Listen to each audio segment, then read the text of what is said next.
तो welcome to royal किस academy. आज हम बात करेंगे सिविक्स का चैप्टर नंबर 3 जो है आपका जाति, धर्म और लैंगिक मसले। बहुत ही सिंपल सा चैप्टर है, बहुत ही इजी चैप्टर है, स्मॉल है बहुत ज्यादा, मतलब 2 पार्ट्स में चैप्टर प्रॉपर तरीके से कंप्लीट हो जाएगा। तो अगर हम चैप्टर की बात करें जिसके अंदर है जाति, धर्म और लैंगिक मसले, होता क्या है, लोकतंत्र है अगर आपके पास, तो लोकतंत्र के अंदर इन तीनों ही कैटेगरीज में आपको क्या मिलेगी, समानता मिलेगी। जैसे जाति हमें पता है भारत के अंदर बहुत सारी जातियां, SC, ST, OBC, general category. धर्म के अंदर बहुत सारे धर्म आते हैं। लैंगिक मसले का मतलब हो जाएगा जिसमें हम क्या करते हैं, भेदभाव करते हैं फीमेल और मेल्स को लेके। तो ये पूरा चैप्टर इसी के ऊपर होने वाला है।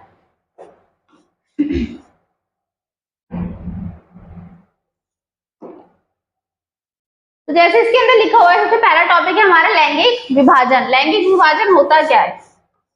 तो लैंगिक विभाजन का मतलब होता है जिसके अंदर हम क्या करते हैं, कैटेगरीज डिवाइड कर देते हैं। जैसे हमारा क्या होता है, जैसे आपका फीमेल है और मेल है, तो ये 2 कैटेगरीज बन गई किसके तौर पे, लैंगिक विभाजन से। ठीक है, तो आपको पता है कि हमारे समाज के अंदर क्या बोल रखा है कि घर के बाहर के काम है जितने वो कौन करेंगे, मेल्स करेंगे, और घर के अंदर जो भी काम इनको कौन करेगा, फीमेल्स करेगा। तो इसके अकॉर्डिंग क्या कर रखा है, डिस्ट्रीब्यूशन किया हुआ है।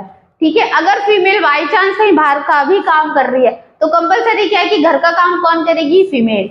मेल आएगा, खा पी के अपना टेंच हो जाएगा। तो ये सारी मतलब एक तरीके से सोसाइटी के अंदर क्या चल रही है, चीजें चल रही हैं, तो हम क्या बोलते हैं, लैंगिक विभाजन बोलते हैं। तो देखो, श्रम के लैंगिक विभाजन एक प्रणाली जिसमें घर के अंदर के सभी काम परिवार की महिलाओं द्वारा किया जाता है। जितने भी घर के काम होते हैं उनको कौन करेगा, फीमेल्स करेंगी, मतलब महिलाएं करेंगी। जबकि पुरुषों से उम्मीद की जाती है कि वे पैसा कमाने के लिए घर से बाहर काम करें। ठीक है, बाहर की जितनी भी चीजें होती है उनको कौन हैंडल करता है, पुरुष, और घर के अंदर जितनी भी चीजें होती है उनको कौन करता है, आपकी महिलाएं। तो ये क्या है, समाज के लिए एक तरीके से लैंगिक विभाजन है।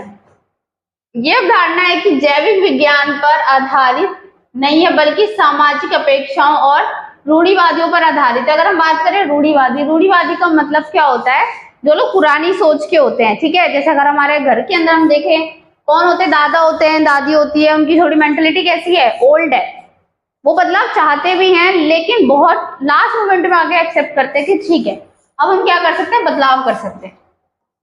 ठीक है, जैसे हमें पता है कि पहले के टाइम में जो महिलाएं थी उनकी स्थिति कैसी थी, कैसे उन लोगों ने क्या करा, अपने एक तरीके से आजादी पाने के लिए, किससे, अपने घर के अंदर से आजादी पाने के लिए क्या करा है, आंदोलन करे हैं बहुत सारे। ठीक है, जैसे देख रहे हो आप इमेज, पावर ऑफ गर्ल, एक तरीके से होता है। ठीक है, होता ना कि वी कैन डू इट, मतलब क्या है कि हम कर सकते हैं, चाहे घर का काम हो चाहे बाहर का काम हो। और एट प्रेजेंट में ये चीजें हो भी रही हैं।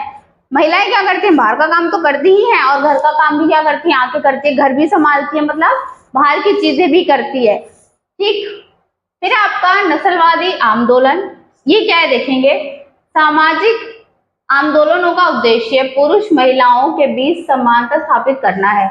मतलब है कि पुरुष और महिलाओं के बीच क्या रहे, समानता रहे, उनके बीच भेदभाव ना करा जाए, जिसे हम क्या बोलते हैं, नारीवाद आंदोलन कहा जाता है। ठीक है, जैसे अगर हम बात करें आज की फील्ड में, आप देखोगे डॉक्टर से लेके आप प्लेन उड़ाने तक की बात कर लो, महिला हर जगह पर क्या होंगी, आपको प्रेजेंट मिलेंगी। तो मतलब महिलाएं पुरुषों से पीछे नहीं है। तो हमें क्या चाहिए, एक तरीके से समानता चाहिए समाज के अंदर।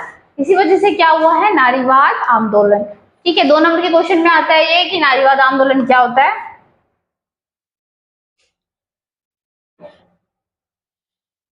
फिर है विभिन्न तरीकों से महिलाओं का दमन। ठीक है, क्या सिचुएशन रही है महिलाओं की, वो आपको देखना है। ठीक, जैसे इसमें अगर हम बात करें साक्षरता दर, साक्षरता दर का मतलब होता है एजुकेशन, कि कितने लोग पढ़े लिखे हैं, कितने लोग नहीं। तो जहां पुरुष की अगर हम बात करें, डाटा दिया हुआ है 82.14 साक्षर है, मतलब पढ़े लिखे पुरुष हैं इतने, वहीं महिलाएं मात्र कितनी है, 65.46। तो आप देख रहे हो कितना डिफरेंस है, देखो इसमें और इसमें बहुत ज्यादा डिफरेंस है, जबकि ऐसा होना नहीं चाहिए। नौकरियां हैं, उच्च भुगतान और उच्च पदों की नौकरियों में महिलाओं का प्रतिशत बहुत कम है, क्योंकि कुछ ही लड़कियों को उच्च शिक्षा ग्रहण करने के लिए प्रोत्साहित किया जाता है। मतलब बहुत सारे घर ऐसे होते हैं जिनमें एजुकेशन तो गर्ल्स को मना कर देते हैं कि भाई तुम लोग पढ़ लिख के करोगे क्या, आगे जाके बोलते ना एक तरीके से आगे जाके झाड़ू पोछा ही करना है, ये एक डायलॉग है बेसिकली। भाई करना तो है, सबको करना होता है, लेकिन एक होता है ना कि अपनी अलग पहचान बनाना, सेल्फ डिपेंडेंट बनना, तो ये चीजें बहुत ज्यादा क्या है, जरूरी। और जो एक तरीके से मेल होते हैं ना, पुरुष होते हैं, वो क्या चाहते हैं कि हमेशा जो फीमेल्स होती है वो उनके ऊपर डिपेंड रहे, हर चीज के लिए उनके आगे हाथ फैलाएं कि हमें आप दो। मतलब एक होता है ना कि अगर महिलाओं को मौका दिया जाए तो वो क्या कर सकती है, अपने लिए स्टैंड ले सकती है। भाई अगर वो कमा रही है तो वो किसी दबके नहीं रहेगी, सिंपल सी बात है। घर में किसी ने कुछ कहा, बाहर जाके रह सकती है, ठीक है। तो ये सारी चीजें होती हैं। बहुत सारे लोग इसी वजह से क्या करते हैं, फीमेल्स को दबा देते हैं कि तुम्हें एजुकेशन की जरूरत नहीं है। लेकिन एट प्रेजेंट में अगर हम बात करें, आज के टाइम में चाहे पुरुष हो चाहे महिला, दोनों को क्या मिलना चाहिए, सेम राइट्स मिलने चाहिए, चाहे वो एजुकेशन हो, चाहे वो जॉब्स फील्ड हो, चाहे वो कोई भी फील्ड हो। अगर हम बात करें मजदूरी, देखो एक फैक्ट्री है, फैक्ट्री के अंदर मेल भी काम करते हैं और फीमेल भी काम करते हैं, दोनों के घंटे बराबर होते हैं, दोनों का काम बराबर होता है। लेकिन अगर हम पैसे की बात करें, जहां किसी पुरुष को 12,000 मिल रहे हैं, वहीं फीमेल को कितने पैसे मिलेंगे, 8-7,000। क्यों, काम तो दोनों बराबर कर रहे हैं, ठीक है, जैसे मेल कर रहा है वैसे फीमेल। लेकिन फिर भी क्या होती है उन दोनों को कि भाई ये जेंट्स है और ये क्या है, लेडी है, तो इस वजह से हम क्या कर देते हैं, उसमें मजदूरी को कम कर देते हैं। तो मजदूरी, समान मजदूरी अधिनियम लागू होने के बावजूद भी खेल, सिनेमा, कृषि, निर्माण आदि का कार्य क्षेत्रों में महिलाओं को पुरुषों की तुलना में कम वेतन दिया जाता है, ठीक है, ये तो फैक्ट है। और क्योंकि वो लोग ऐसे सोचते हैं कि ये महिलाएं तो ये अपने लिए कुछ करेगी नहीं, बट अगर एक बार आपने स्टैंड लिया अपने लिए तो नेक्स्ट टाइम किसी की हिम्मत नहीं होगी कि आपसे कुछ कह पाए, ठीक है। फिर है लिंग अनुपात। अगर हम लिंग अनुपात की बात करें कि कितने पुरुषों पे कितनी महिलाएं होती हैं, तो अगर हम इसकी बात करें तो लिंग अनुपात अधिकांश माँ बाप में बेटियों की अपेक्षा बेटों की इच्छा ज्यादा होती है। लोग क्या कहते हैं, अगर किसी के घर में बेबी होने वाला होता है तो वो क्या बोलता है, सबसे पहले उसकी बात ये निकलती है कि नहीं लड़का होगा। क्यों भाई, लड़की क्यों नहीं होगी, लड़का जो करेगी वो भी तो लड़की है, अगर लड़की ही नहीं होंगी तो फिर आपकी जनरेशन आगे बढ़ेगी ही कैसे, सिंपल सी चीज है। तो सबको क्या चाहिए, बेटे चाहिए, बेटियां किसी को नहीं चाहिए, लेकिन बहू सबको चाहिए, लेकिन बेटियां किसी को नहीं चाहिए, तो ये तो पॉसिबल ही नहीं है ना। इसी मानसिकता का कारण है कि हमारे देश में जन्म से पहले और जन्म के बाद बेटियों की हत्या आम बात है।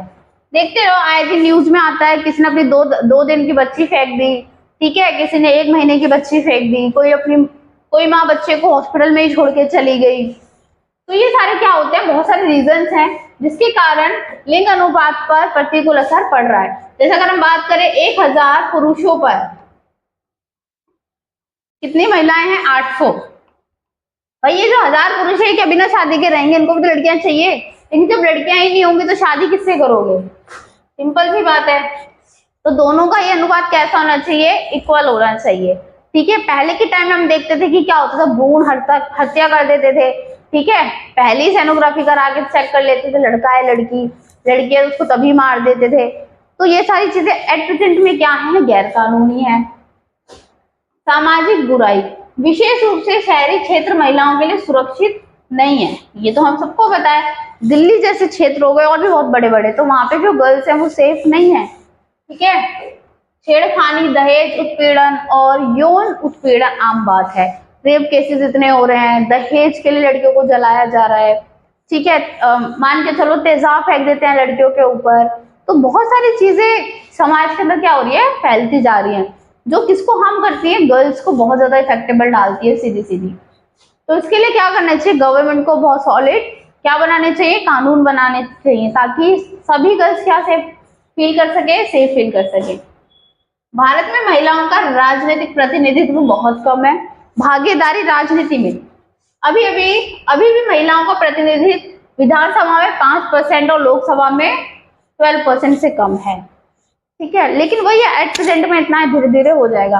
पहले तो ये भी नहीं था, पहले तो वोट डालने का राइट ही नहीं था महिलाओं को, फिर उन्होंने स्टैंड लिया अपने लिए। भाई सिंपल सी चीज, अगर आप एजुकेटेड हो, ठीक है, सभी गर्ल्स के लिए है कि अगर आप एजुकेटेड हो तो आप अपने लिए कहीं भी स्टैंड ले सकते हो, ठीक है, किसी के भी सामने ले सकते हो, चाहे शादी से पहले आपके फादर हो, चाहे शादी के बाद आपके हस्बैंड हो, ठीक है। फिर आपका धर्म, सांप्रदायिकता और राजनीति। ठीक है, ये धर्म क्या होता है? बहुत सारे धर्म है हमारे इंडिया के अंदर, हम सबको पता है। तो राजनीति में धार्मिक मतभेद, किसके अंदर? राजनीति के अंदर आपको धार्मिक मतभेद बताने हैं। तो मानव अधिकार कार्यकर्ताओं का मानना है कि सांप्रदायिकता हिंसा में मरने वाले ज्यादातर लोग अल्पसंख्यक समुदाय के होते हैं। सांप्रदायिकता का मतलब क्या होता है? कि अपने धर्म को सबसे ऊपर लेना। ठीक है भाई, बहुत सारे धर्म है, हिंदू, मुस्लिम, सिख, ईसाई, बहुत सारे। तो हिंदू बोल रहा है कि हम सबसे ज्यादा है, मतलब हमारा धर्म सबसे अच्छा है। मुस्लिम बोल रहा है हमारा धर्म सबसे अच्छा है। तो उसको हम क्या बोलेंगे? सांप्रदायिकता। ठीक है, कि जब एक धर्म के विचारों को दूसरे से श्रेष्ठ माना जाने लगे, इसको क्या बोलते हैं? सांप्रदायिकता। ठीक है, तो उसका सीधा सीधा असर कहाँ पड़ता है? आपका राजनीति में पड़ता है। कहाँ पड़ता है? राजनीति में। ठीक है, मतलब ये है कि जब सांप्रदायिक हिंसा होती है, जैसे अभी क्या हुए थे कुछ साल, जब आपका लॉकडाउन हुआ उससे पहले दंगे हुए थे, हिंदू मुस्लिम के क्या हुए? दंगे हुए। जो अल्पसंख्यक होते हैं, अल्पसंख्यक का मतलब क्या होता है? जो संख्या में कम है। का मतलब क्या होता है? जो संख्या में कम होते हैं उनको अल्पसंख्यक बोलते हैं। तो अल्पसंख्यक समुदाय ही होते हैं जो सबसे ज्यादा क्या होते हैं? मरते हैं। मौत का शिकार कौन होते हैं? ये जो नेता वेता होते हैं वो तो भाई लड़ाई करा के साइड हो जाते हैं, लेकिन भुगतना किसको पड़ता है? आम जनता को। ठीक है, देख रही है आपका क्या है? एक तरीके से इंडिया है। इंडिया के अंदर आपको कितने सारे धर्म देखने को मिल रहे हैं। ठीक है, बौद्ध धर्म, मतलब बहुत सारे हैं, मल्टीपल्स है। ठीक है, जिसको हम विविधता बोलते हैं। विविधता का मतलब क्या होता है? मल्टीपल चीजें हैं आपके पास। तो इसी वजह से हमें क्या करना चाहिए? कि हमें ये मानना चाहिए कि हम अगर इंडिया में रह रहे हैं तो हम सब इंडियंस हैं, हम भारतीय हैं, ना कि हम हिंदू हैं, हम मुस्लिम हैं, ना हम इस सिख हैं। ऐसा कुछ नहीं होना चाहिए। ठीक है, तो ये पार्ट 1 है इस चैप्टर का। पार्ट 2 जल्दी ही आ जाएगा। अगर आपको इसके लिए कुछ समझ नहीं आया या कोई टॉपिक आपको लगा कि छोड़ दिया गया है, कुछ भी है, तो आप कमेंट सेक्शन में बताइए। लाइक एंड सब्सक्राइब जरूर कीजिए। Thank you.